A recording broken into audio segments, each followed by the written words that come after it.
Agree expert में खुशामदीद नाजरीन। आज हम एक और नई वीडियो के साथ हाजिर हुए हैं और इस वीडियो में हम आपको दिखाने जा रहे हैं कि गंदम की कटाई रैपर से ठीक होती है या हाथ से कटाई बेहतर है या फिर आपको हार्वेस्टर लगवानी चाहिए।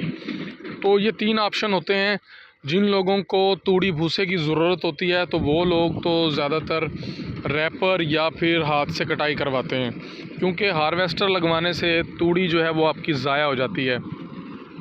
अब इस वीडियो में मैं आपको दिखा रहा हूँ कि यहाँ पर रैपर से जो है वो कटाई हो रही है, रीपर से कटाई हो रही है गंदम की, और गंदम जो है वो ठीक ठाक खुश्क है, जिसके बाद इसको रैपर लगाया जा रहा है।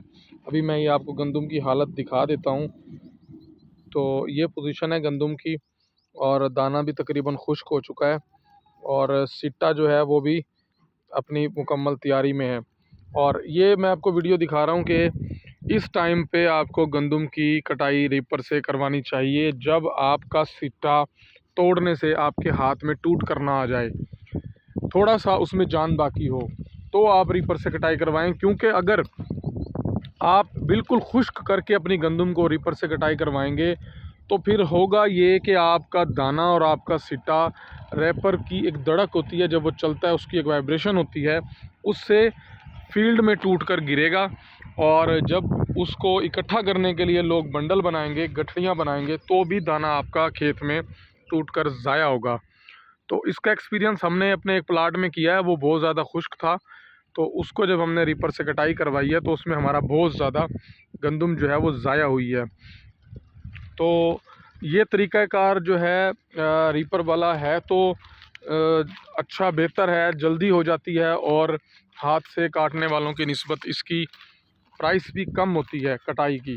क्योंकि ये तकरीबन 1.5 मन जो है वो 1 बीघे का और 3 मन 1 एकड़ का चार्ज करते हैं। उसमें ये कटाई भी करते हैं और कटाई करने के बाद उसकी बंडल भी उसके बनाते हैं खुद, और जो गंदम बच जाती है साइडों पे उसकी भी कटाई करके देते हैं 1.5 मन में। तो होती बड़ी ज़बरदस्त है इससे कटाई और वक्त की भी बचत होती है। लेकिन आपने रेपर लगाने से पहले यही चीज़ मद्देनज़र रखनी है कि आपकी गंदम किस पोजीशन में है।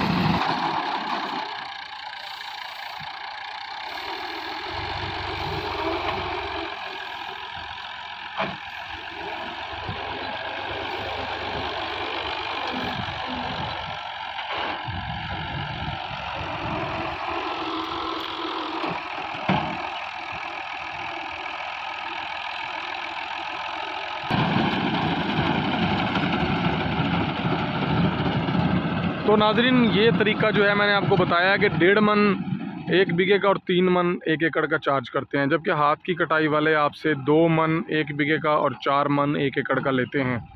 तो वो बड़ा इफ़ेक्टिव तरीका होता है, उसमें गंदम गिरने का कोई ख़दशा नहीं होता आपका। लेकिन वो टाइम टेकिंग प्रोसेस है, उसमें काफ़ी टाइम लग जाता है, क्योंकि बंदे कटाई करते हैं तो उसमें काफ़ी वक्त लग जाता है। अगर आपको, क्योंकि आपने अगली फ़सल अगर काश्त करनी है तो, और आपने कपास अगर काश्त करनी है या इसके बाद तिल काश्त करना है, तो आपको जल्दी अपनी फ़सल की कटाई भी चाहिए और उसकी निकलवाई भी, यानी कि गवाई भी चाहिए, जो थ्रेशर आपने लगाना है। तो फिर रैपर ही बेस्ट होता है, उसमें आपके कुछ अमाउंट भी बच जाती है और जल्दी कटाई भी हो जाती है।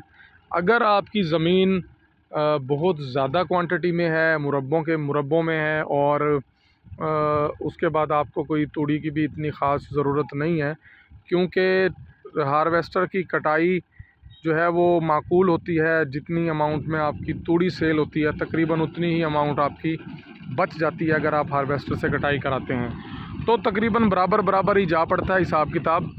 लेकिन हार्वेस्टर से ये है कि आपको फिर ज़मीन की जो उसकी बाकियात हैं वो होंगी गंदम की, क्योंकि हार्वेस्टर ने आपका जो सिट्टा है वो ऊपर से उठाना है और आधी जो है आपकी ज़मीन पे ही ठहरी रहेगी गंदम। हार्वेस्टर ने, ये आपको मैं दिखा रहा हूँ, हार्वेस्टर ने यहाँ से इसको कट करना है। तो जब यहाँ से कट करेगा तो बाकी आपका बच जाएगा। उसको या तो फिर आपको अलहदा से तूड़ी वाली मशीन लगा के तूड़ी निकलवानी पड़ेगी, या फिर उसको ज़मीन में तल्फ़ करना पड़ेगा या आग लगानी पड़ेगी। तो उससे बेहतर यही तरीका है नाज़रीन। ये वीडियो में आपको दिखाने का मकसद यही है ताकि आपको मालूम हो सके कि रैपर से कटाई किस तरह होती है और उसके कितने चार्जेस लेते हैं और गंदम ज़ाया कितनी होती है और क्या सीन होता है वो आपको मैं अभी दूसरा प्लाट दिखाता हूँ जो बहुत ज़्यादा सूख चुकी थी गंदम, तो वहाँ पर रैपर लगने से बहुत नुकसान हुआ है। तो हमेशा गंदम में रैपर जब लगाना हो तो उस टाइम पे लगाएं जब गंदम में थोड़ी सी सीटा जब आप तोड़ें तो उसमें थोड़ी सी आपको जान महसूस हो कि ईज़िली सीटा जो है वो टूट नहीं रहा, तो तब आप रैपर लगाएं ताकि आपका सीटा जो है वो बीज को बाहर नहीं निकाले। जब रैपर से गंदम नीचे गिरती है वाइब्रेशन होती है बहुत ज़्यादा, आपको मैं दिखा रहा हूँ यहाँ वीडियो में। तो उस वाइब्रेशन से बचने के लिए फिर आपको अपने सीटे को थोड़ा सा उसमें जान बाकी हो, बिल्कुल मुकम्मल तौर पे खुश्क ना हो चुका हो, कड़क ना हो चुका हो, तो फिर आपकी गंदम बच सकती है गिरने से। अदरवाइज़ बहुत सारा नुकसान होगा और गंदम आपकी खेत में बहुत सारी गिरेगी। तो ये थी हमारी आज की वीडियो में अगर कोई आपके सवाल हो आप हमसे पूछ सकते हैं, हम इंशाल्लाह जवाब देने की भरपूर कोशिश करेंगे। मिलते हैं एक नई वीडियो के साथ, तब तक के लिए हमें दीजिए इजाज़त। अल्लाह हाफ़िज़।